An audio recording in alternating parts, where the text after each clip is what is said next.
Mheshimiwa katika mtandao wetu wa Mokenya TV mahali popote ulipo. Natumai umzima ubuheri wa afya nami penye nipo kukwema.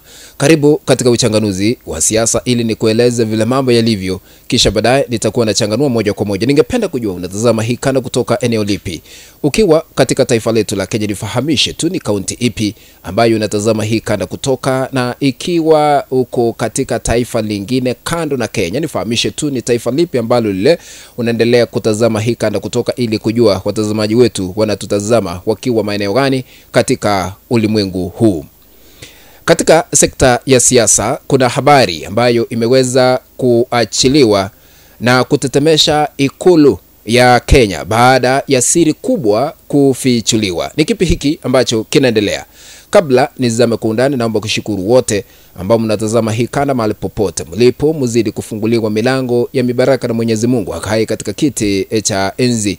Niko na ombi moja tu, unyenyekevu na heshima kubwa. Unapoendelea kutazama hii kanda, tukabidhi a like, ukipenda a thumbs up, na sambaza hii kanda kwa 1, 2, 3 katika mtandao wa WhatsApp ili tujulishe wengi tena zaidi. Ikiwa ni mgeni ama umekuwa ukitazama lakini bado hauja subscribe, kuna kitufe hapa chini kimeandikwa subscribe. Bonyeza hicho kitufe ili kuandikiwa subscribed, na kando kuna kengele, bonyeza kengele ili kupata kanda zote mpya pindi tu tunapoziweka katika mtandao huu wa Mokenya TV. Na unapoendelea tukabidhi a like.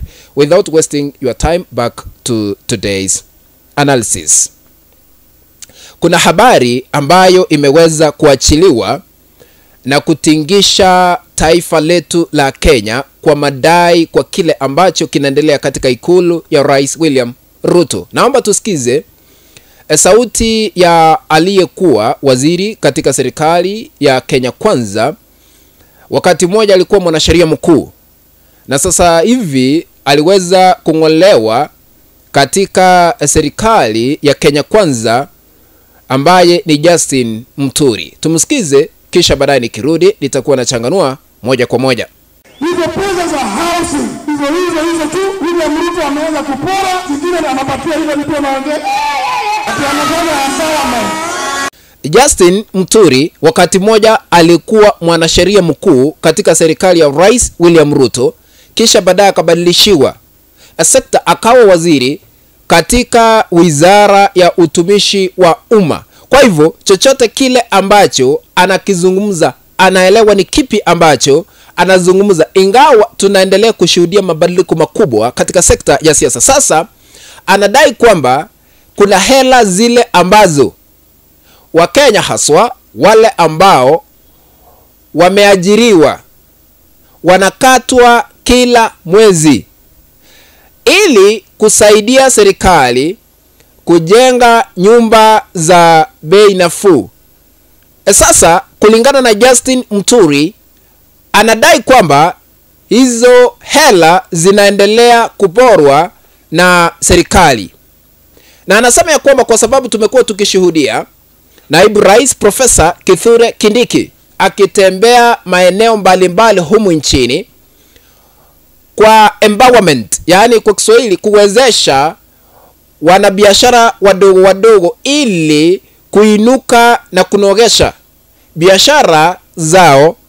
Lakini kulingana na Justin Muturi, anasema ya kwamba hizo hela ndizo zinaendelea kutumika vibaya na Profesa Kithure Kindiki na serikali ya Kenya Kwanza. Now, I want to put this into perspective so that we can understand why Justin Muturi is still hitting the current regime under William Ruto. Matamshi haya yanamaanisha nini? Point number 1, political war. Sasa vile aliweza kung'olewa mamlakani, na unajua kung'olewa kwake alikuwa analaumu serikali ambayo alikuwa anayohudumia wakati huo kwa madai ya utekaji nyara, jambo ambalo liweza kusababisha kung'olewa kwake katika serikali. Sasa hivi ameungana na kikosi mrengo wa upinzani ambao unaongozwa na aliyekuwa naibu rais humu nchini Rigathi Gachagua. Sasa wanaendelea kutoa mashambulizi kila wakati ili kulipiza kisasi cha kisiasa, na mrengo huu wengi ambao wako pale ni wale ambao walikuwa katika serikali ya Kenya Kwanza, kwa hivyo wanaelewa.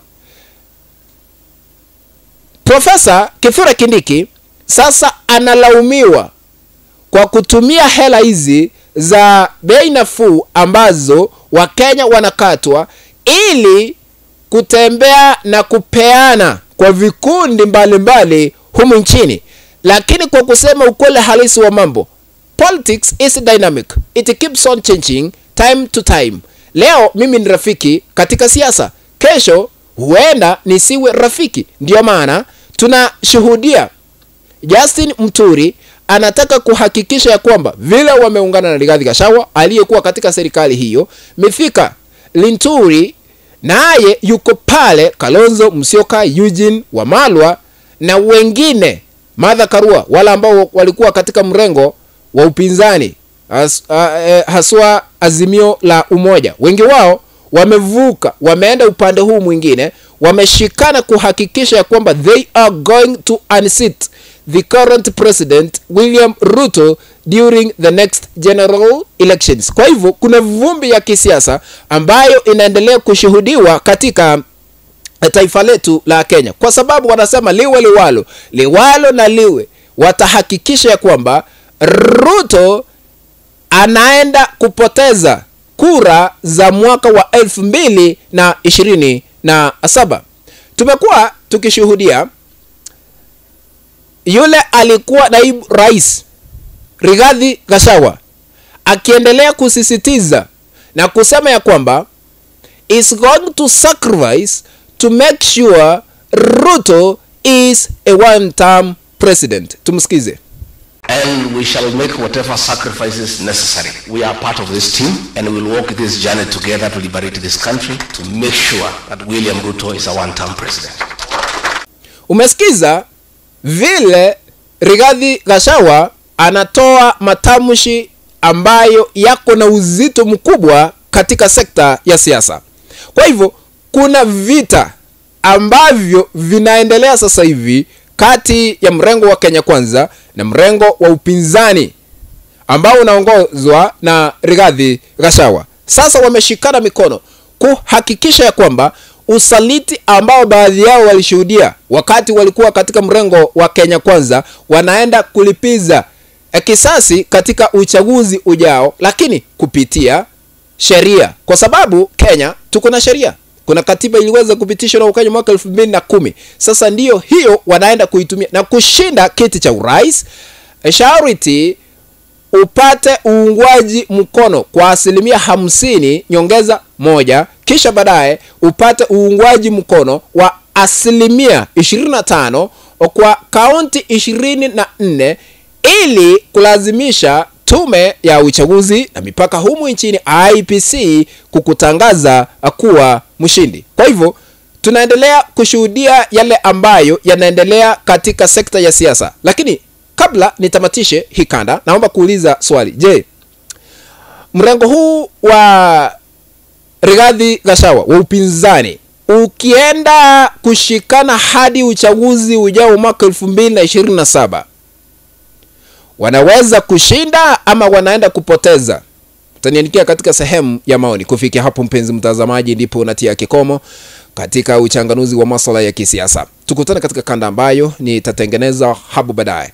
If you have not subscribed to our YouTube channel, I'm requesting you to consider subscribing by hitting the subscribe button that is down here. Once you are done, remember to turn on the notification bell so that the moment we upload a video clip, you'll be notified automatically by YouTube that Omo Kenya TV has uploaded a new video clip to watch. Remember to share our content always to other WhatsApp groups and even on Facebook. That is the only way we can continue building this channel of ours, Omo Kenya TV. Ladies and gentlemen, be blessed by our Supreme Being, Will of Salah Heaven. Let's meet in the next video. Bye-bye.